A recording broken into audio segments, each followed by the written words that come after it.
დიახ, რამდენიმე წუთის წინ განახლდა ოპოზიციის დევნის საქმეზე სასამართლო პროცესი. 1 საათიანი შესვენება იყო გამოცხადებული. პროკურატურა წერილობით მტკიცებულებებს იკვლევს, უფრო კონკრეტულად მაყურებლისთვის ნათელი რომ იყოს პოლიტიკოსების მიერ გაკეთებულ საჯარო განცხადებებს კითხულობენ ახლა პროკურორები დახურულ სასამართლო პროცესზე.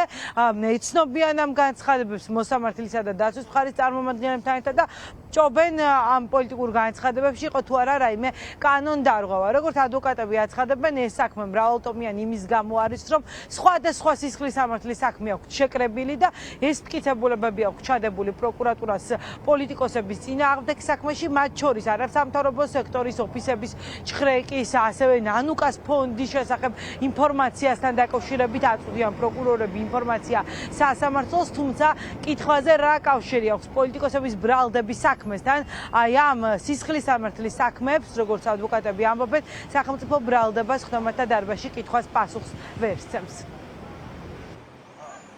ამ საქმეში დოკუმენტურად არის აღბეჭდილი პოლიტიკოსების საჯარო განცხადებები, რომლებიც პირდაპირ არის მოწოდებები ძალადობისკენ, შეიძლება ითქვას, და იმ კონკრეტულ ვითარებაში პოლიციელებსა და მოქალაქეებს შორის დაპირისპირების გამოწვევისკენ. შესაბამისად დეტალურად ვიკვლევთ მათ ყველა საჯარო განცხადებას, იქნება ეს სოციალურ ქსელში გამოქვეყნებული, იქნება ეს კონკრეტულ ტელევიზიის საშუალებით გადაცემული პირდაპირ ეთერში, თუ სხვა რომელიმე პლატფორმაზე განთავსებული. გარდა აღნიშნულისა, ასევე ვიკვლევთ იმ პირთა წრეს, რომლებიც დაზიანდნენ სწორედ ამ აქციების შედეგად. ბრალდება იკვლევდა იმას თუ რა ცუდი ორგანიზაცია USAID და ცდილობდა ამის დამტკიცებას USAID-თან დაკავშირებით. მოყვანილი იქნა ამერიკის უმაღლესი თანამდებობის პირების პოლიტიკური განცხადებები USAID-თან დაკავშირებით. მოტანილია საქმეში სხვადასხვა სისხლის სამართლის საქმიდან გამოთხოვილი მასალები.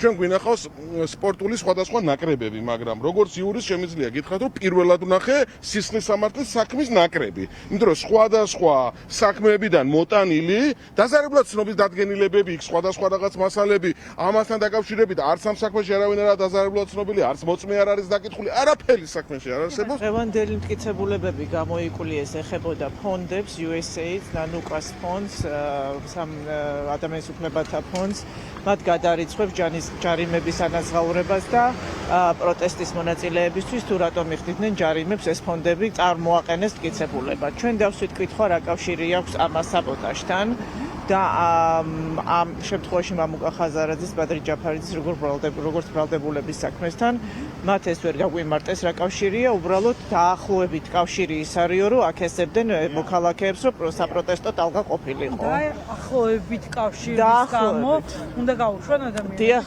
დაახლოებით კავშირზეა საუბარი. კი, ანუ დაახლოებითო კავშირი აქვს, იმიტომ რომ ისინი უხდიდნენ ჯარიმებს პირებსო, ესო არ შეიძლებაო ჯარიმის გადახდა, რატო არ შეიძლება ეს კიდე ცალკე თემაა.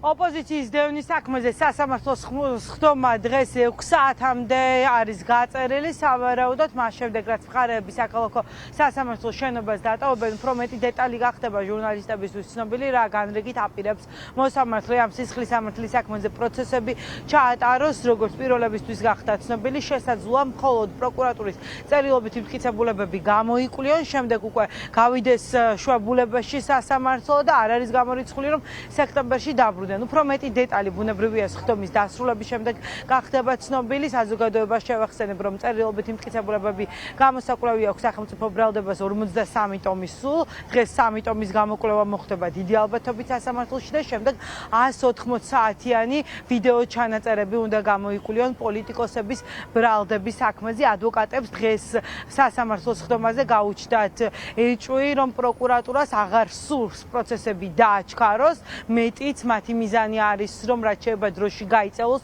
სასამართლოს ხდომები. ბუნებრივია ხდომის დასრულების შემდეგ უფრო მეტის მოყოლა შეგვეძლება მაყურებლისთვის. პირდაპირ ეთერში ნანუკა ქაჯაია საუბრობდა.